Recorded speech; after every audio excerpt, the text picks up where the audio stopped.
Estamos en esta tertulia de miércoles 10 de agosto de 2022 con Juan Pedro Mir, Agustín Iturralde, Gabriel Budiño y Desiré Pagliarini como invitada esta mañana. ¿Cómo la venís llevando, Desiré? Muy bien, hasta ahora perfecto. ¿Sí? Bueno, perfecto. Vamos al segundo tema que tenemos planteado para hoy.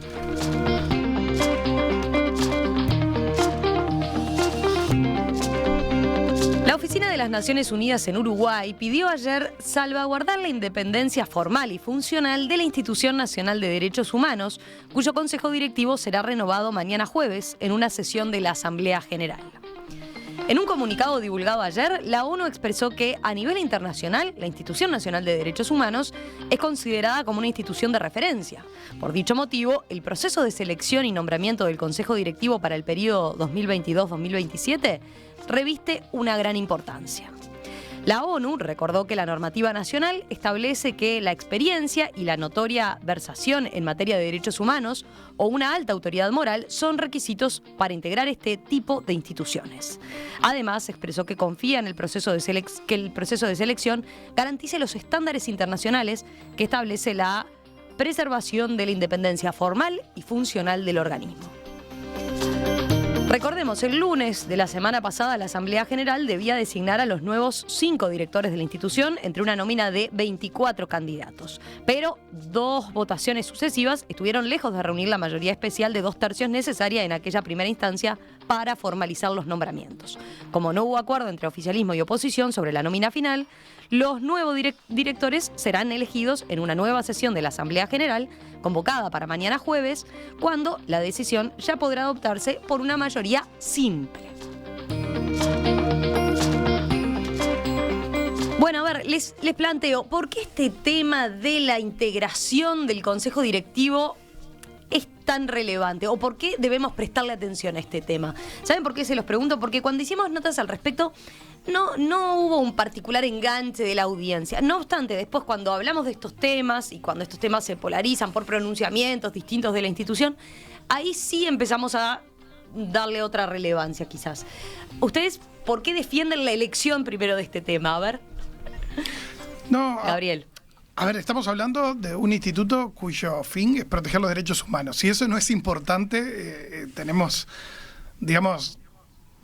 una visión bastante preocupante del tema. Y yo creo que hay señales, principalmente en Cabildo Abierto, que sus declaraciones asustan en algunos de estos temas, como por ejemplo Luz planteando de que esto es que va a pedir la inconstitucionalidad de la creación del instituto, o Domenech votando en contra de la asignación de presupuesto en esto, ¿no? Entonces, preocupa que el tema no sea relevante.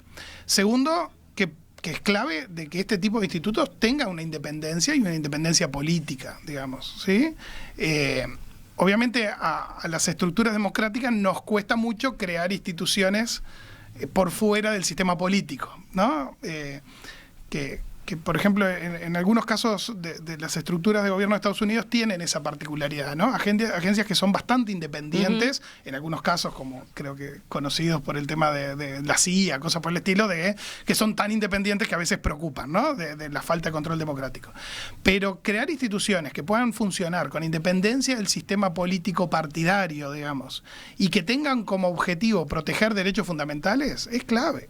Ahora, que los políticos no logren acuerdos básicos como para no convertir la designación en una pelea político-partidaria es triste. ¿Todos coinciden? A ver, Desiré. Bien, coincido en principio de que hablar de la institución de derechos humanos es hablar de un punto neurálgico para cualquier institución o país democrático, ¿no? O sea, estamos hablando de una institución, un lugar en donde se pronuncian, hay una protección, hay un llamado de atención cuando hay una violación de derechos humanos, y por eso la ONU pone el foco, y además no hay una cuestión no menor. Uruguay, como país sólido, democrático, visto en el resto del mundo, de América Latina, la institución de derechos humanos tiene un prestigio importante internacional. Entonces, por eso se protege y se intenta que tenga una independencia. Ahora, independencia no significa, y con esto no seamos ingenuos, que las personas que eventualmente, que ya están hoy y que eventualmente estarán en el futuro, no tienen un tipo de corazón o emoción partidaria o político-partidaria. Eso lo sabemos todos. De hecho, hay gente que ha tenido militancia o que ha tenido activismo social que muchas veces genera un lazo por debajo de la mesa con algunos partidos políticos. Eso a mí me parece que es correcto. A ver, está bien porque todos en el fondo tenemos una tendencia ideológica y negarlo creo que peca de bastante inocencia. El tema es que esa tendencia ideológica no frene o sea independiente completamente de la profesionalidad técnica que tienen que tener en este caso los directores. Y ahí yo veo que se está mezclando todo lo técnico con la polarización que hay ya hoy por hoy en el país. Eso es lo que a mí particularmente me preocupa. Creo en definitiva que todos tienen que abrir un poco los ganchos e intentar decir, como decía el compañero acá, que en el bloque pasado, ¿no? Que el sistema político sea adulto, que sea adulto y que tomen decisiones maduras, porque acá la formación técnica tiene un peso muy importante. No es lo mismo haber estudiado cualquier otra cosa que estudiar sobre derechos humanos, que entender de fondo, que entender de derecho, que entender de un montón de cosas que están vinculados. Entonces, yo quisiera que el sistema político realmente tenga la madurez suficiente para poder visualizarlo de esa manera y no dejarse polarizar como ha pasado en otras cuestiones. Agustín, ¿vos cómo lo ves? Sí, parecido. Creo que en estas cosas siempre el Instituto Nacional de Derechos Humanos creo que se presta para ciertas polarizaciones y algunos discursos que no comparto en absoluto de desacreditar y tratar en el fondo de no creer en la herramienta y tratar de que eso desaparezca, que Gabriel hacía algunas referencias que comparto. Ahora, creo que en el fondo lo que tenemos es un problema mucho más conocido en el Uruguay, que es el problema de técnicos y políticos, que en este caso capaz que se nos dan vuelta un poquito los papeles, entonces estamos un poco confundidos, pero se parece bastante. Cuando vamos a nombrar a alguien para que debería tener cierta autonomía y debería tener ciertas competencias particulares para liderar un organismo del Estado con cierta autonomía, tienen que primar un criterio más político o un criterio más técnico. Yo leía ahora a alguien de Cabildo Abierto que decía que la postura del Frente Amplio es una elitización de los derechos humanos, y si yo no hice el ejercicio, estoy seguro que puedo encontrar declaraciones análogas defendiendo en otros lados que entren en empresas públicas, en el Banco Central, que entren políticos y no técnicos, claro, con otros actores defendiendo cada posición, ¿no? Creo que en el pasado, me parece bastante claro que en el pasado predominó un criterio político acá. Hubo una lógica política que predominó en las anteriores elecciones de autoridades del Instituto Nacional de Derechos Humanos. En este caso, y vamos a decirlo con todas las letras, porque si no parece que nos estamos haciendo los tontos, ¿cuál es el tema? Que los técnicos, los candidatos con un perfil más técnico son más afines a la izquierda, son más afines y muchas veces con militancia reconocida de los derechos humanos. Entonces el criterio político que primó en otras oportunidades, cuando la izquierda es la mayoría, en este caso hace más ruido. No me asusta demasiado el problema, creo que es un problema más conocido. Confío en que al final el sistema político llegue a un acuerdo, llegue a un consenso y logre terminar con ese equilibrio siempre tan difícil. En particular, yo creo que en Uruguay tenemos un desbalance hacia los políticos. En general, los políticos ocupan mucho espacio, por eso la democracia uruguaya es fuerte en parte, pero que nos falta un poquito más de espacio para la tecnocracia en el mejor de los sentidos, y en este caso también creo que lo es así, así que creo que ojalá se pueda encontrar el equilibrio y confío que así será. Ahí Agustín la picó con el final. Nos falta un poquito de tecnocracia, dijiste, ¿no? Sí, esto no es mío, hay varios politólogos que han estudiado. Adolfo Garcés, que más ha hablado de la relación entre técnicos y políticos en Uruguay, y cómo en Uruguay los políticos absorben y ocupan muchísimo espacio, y los técnicos tienen un rol bastante menor en comparado con otros sistemas, que tienen sus virtudes, pero tienen sus debilidades también. El conocimiento especializado a la hora de hacer política es importante. Y yo, cuando leía las declaraciones de todos, me volví a encontrar, más allá del tema más político partidario puro, que en el fondo la discusión se volvía a parecer a esto.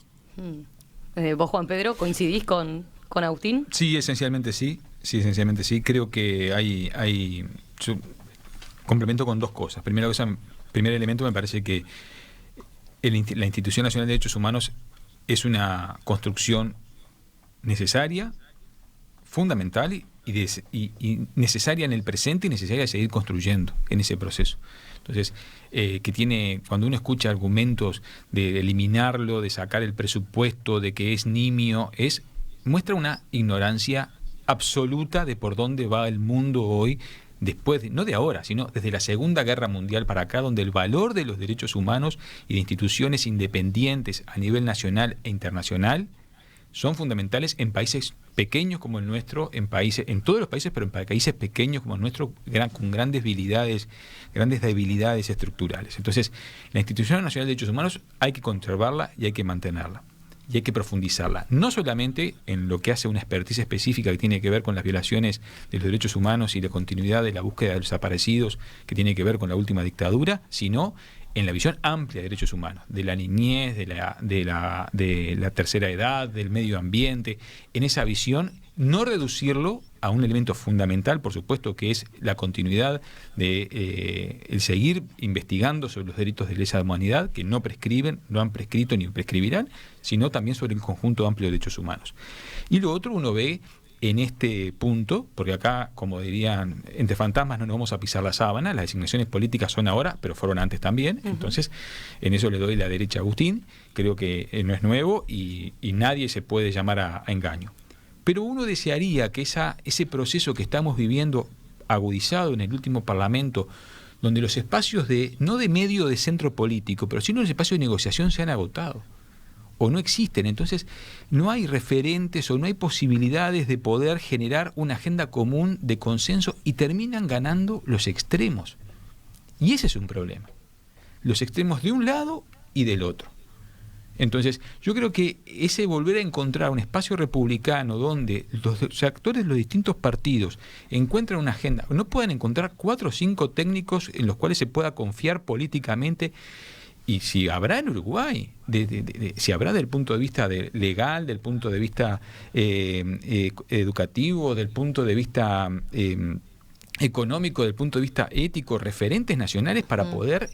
Este proceso empezó mal cuando se designó estrictamente por cuota partidaria y va a terminar, desgraciadamente, en un proceso que no va a ser el más adecuado.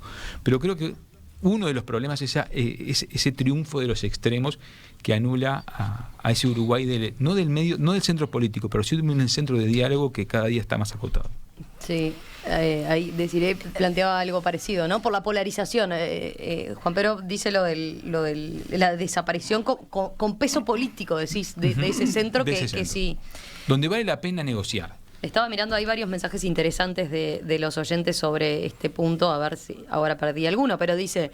Daniel, por ejemplo, plantea, en Uruguay tal vez por la polarización del tema de derechos humanos relacionado con la dictadura, tupamaros y militares, hace que no se tenga conciencia de lo amplio del tema. El instituto o la institución de derechos humanos debe tener independencia técnica y política para que realmente sirva para evaluar, aconsejar, disentir sobre un tema que abarca todas las visiones en niñez, adolescencia, adultos mayores, salud, educación y justicia sin duda alguna. Y dice, seguro me quedé corto, como que tiene todavía más alcances.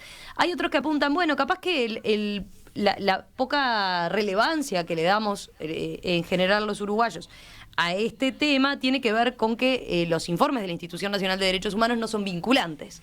Entonces la gente se termina preguntando, bueno, ¿y esto en definitiva para qué? ¿No? Desiree. La jerarquización sin duda que es importante, pero la jerarquización se la da también el sistema político, se la da los políticos en la medida en que se acata y se toma, aunque no tenga un efecto vinculante, pero que tenga un efecto real sobre las decisiones que el sistema político toma a largo plazo. Bueno, ahí puede estar la pregunta, ¿y eso se logra al final?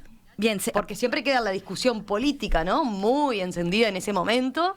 Para mí en los dos, se dio en el gobierno anterior con algún pronunciamiento de la institución, se dio particularmente ahora, incluso con algún pronunciamiento cuestionando el momento, el timing para pronunciarse a partir de algunos cambios normativos, ¿no? Previo a la ley de urgente consideración, al referéndum de la ley de urgente consideración. Correcto, pero para mí el punto es en la medida en que los fallos o las declaraciones del Instituto de Derechos Humanos tenga una preeminencia dentro de lo técnico y dentro de lo jurídico por encima de las tendencias políticas, que yo por lo menos a nivel personal tengo preocupación en unos últimos fallos que hubo, en unas últimas declaraciones en donde vi algunas cuestiones que quizá técnicamente desde el punto de vista de derechos humanos no me parecieron las más limpias, por decirlo de alguna manera, no voy a decir tampoco que eran completamente incorrectas, pero por lo menos vi sí que había como una tendencia más a cierta manejo político. Y a mí eso es cuando me causa preocupación. Algo que decía Agustín, que no me parece menor, es que eso es una realidad. Muchos de los técnicos o personas especializadas en derechos humanos están vinculadas de alguna manera o de otra a la izquierda en este país. Y eso hay que tenerlo en consideración. O sea, no podemos simplemente obviarlo. Por eso hay que partir de la base de que haya cierto equilibrio. Y yo creo que también hay buenos técnicos dentro de lo que es la cuota partidaria. Lo que pasa es que hay que buscarlos y hay que hacer prevalecer eso por encima de lo político. Pero tiene que haber un equilibrio, porque si no, bueno, podemos tender a otro lado. Desde la audiencia, Gabriel manda un mensaje y dice: ¿el problema no será que la derecha no tiene gente preparada en derechos humanos? Eso es lo que yo decía, que me parece que no. Yo creo que hay. Para vos hay. Claro. Yo iba a retomar eso, pero juro que no soy el mismo Gabriel que... No, es el otro, es el tocayo. Prometo que no hago ese doble juego. Pero yo iba a retomar lo que planteaba Agustín, y acá parece, creo que el punto que plantea Agustín es muy interesante, ¿no? Porque queremos técnicos en todos lados, salvo en cultura, educación y derechos humanos, porque ahí son todos zurdos los técnicos, ¿no? Entonces, ahí esa discusión se termina generando, ¿no? Que es, bueno, queremos independencia, pero después... Para que Agustín dice que... O al revés, la política tiene que mandarle la economía, el Banco Central no puede estar en manos de técnicos, las empresas públicas tienen que dirigirse con criterio político y no técnico, salvo en el Instituto Nacional de Derechos Humanos, donde quiero técnicos y que un político ni se acerque ahí. Vale para los dos lados. Sí, vale para los dos lados. Después podemos tener otra discusión si en las empresas públicas tenemos que hacer políticas públicas y por lo tanto precisamos políticos y el rol de los técnicos en las empresas públicas. Pero ese es tema para otro día. Que sí es una pelea que podemos dar, una discusión que podemos dar con Agustín larga y tendida. Lo que creo es que acá hay que separar dos cosas. Me parece claramente, una es cabildo abierto, que incluso en lugares donde hay independencia y hay técnicos, como es en la justicia, lo cuestionan igual.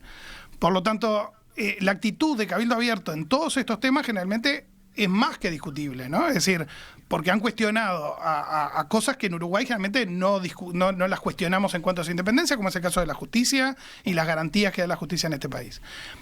Por otro lado está el resto, ¿no? Del resto del sistema político, que termina generando una discusión de poner personas en función de cuotas políticas, y eso no es una buena idea, porque eso es lo que hace que después la institución pierda credibilidad, porque obviamente si tiene mayor peso el oficialismo actual en el instituto, todo lo que diga el instituto va a ser que está alimentando al gobierno, y lo que no diga va a ser que no lo dice porque son todos representantes del gobierno. Y cuando es mayoría, como quizás es la situación actual, gente con visión de izquierda, va a ser todo lo que diga el instituto no me sirve, porque en realidad lo que están haciendo es mandados para la izquierda.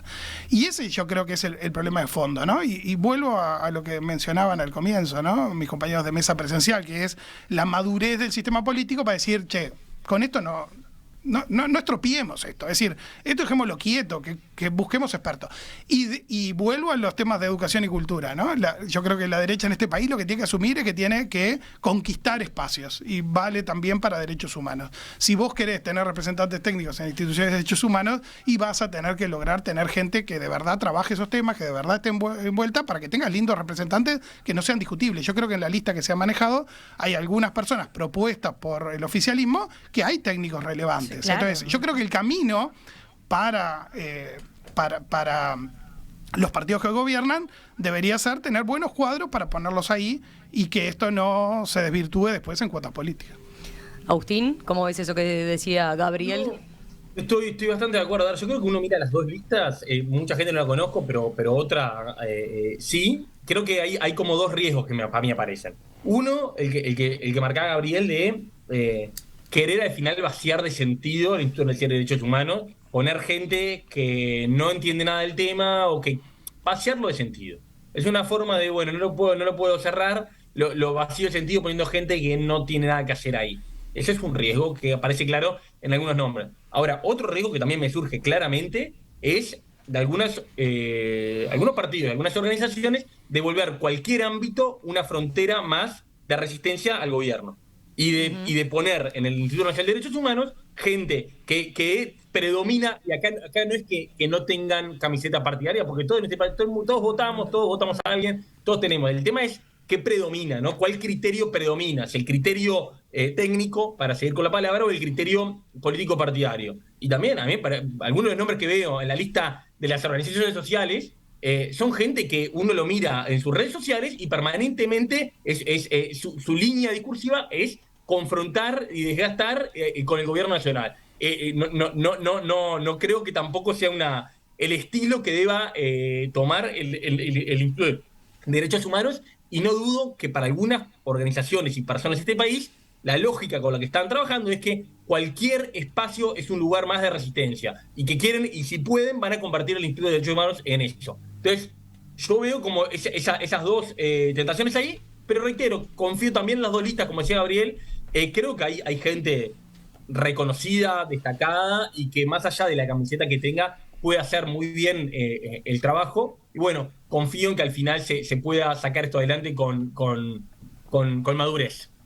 Juan Pedro, tus últimos comentarios. Sí, yo soy más pesimista que Agustín. No, yo creo que va a ser ojalá en algún momento podamos hacer un resumen de estos procesos que estamos viviendo de polarización, que no implica eliminar la confrontación política, ideológica, que una sociedad se alimenta con la palabra confrontación ideológica. No le podemos tener está miedo. Tan castigada esa pobre palabra. No, pero vamos a discutir. Y acá, en las grandes, un elemento que uno, al menos que ya tiene 50 años, ve que le ha hecho un gran daño a este país, es la afirmación constante del expresidente Sanguinetti sobre las familias ideológicas, sembrando una frontera de un país donde o estás de un lado o estás del otro. Yo creo que eso entró como un sentido común y generó que se dinamitaran los puentes en proyectos que nos trascienden del punto de vista republicano. Entonces, sí, Cabildo Abierto hay que aislar a Cabildo Abierto y hay que aislar a los ultras de ultraizquierda también. Los ultras siempre son un problema en una sociedad. Hay que aislarlos y el camino es construir y tejer entre aquellos que desde la discrepancia podemos llegar a acuerdos, entre otras cosas, por la independencia del concepto de derechos humanos. Yo no soy pesimista, no soy optimista para este proceso, pero ojalá podamos trascender esta situación y llegar a otros espacios que puedan construir políticas de Estado en estas áreas. En este momento se va a dar, se va a votar, va a haber una votación, se va a dar y habrá que ver cómo se rema de acá en adelante. Vamos a estar pendientes entonces de la discusión que se dé mañana en la Asamblea General. Gustavo, por ejemplo, desde la audiencia, coincide contigo, Juan Pedro, en no ser muy optimista. Dice, bueno, para que la ONU se haya animado a sacar un anuncio de esta naturaleza, un comunicado de esta naturaleza, que es el que yo leía al principio, es porque la situación es grave y triste, dice él. Volvemos sobre este tema mañana seguramente.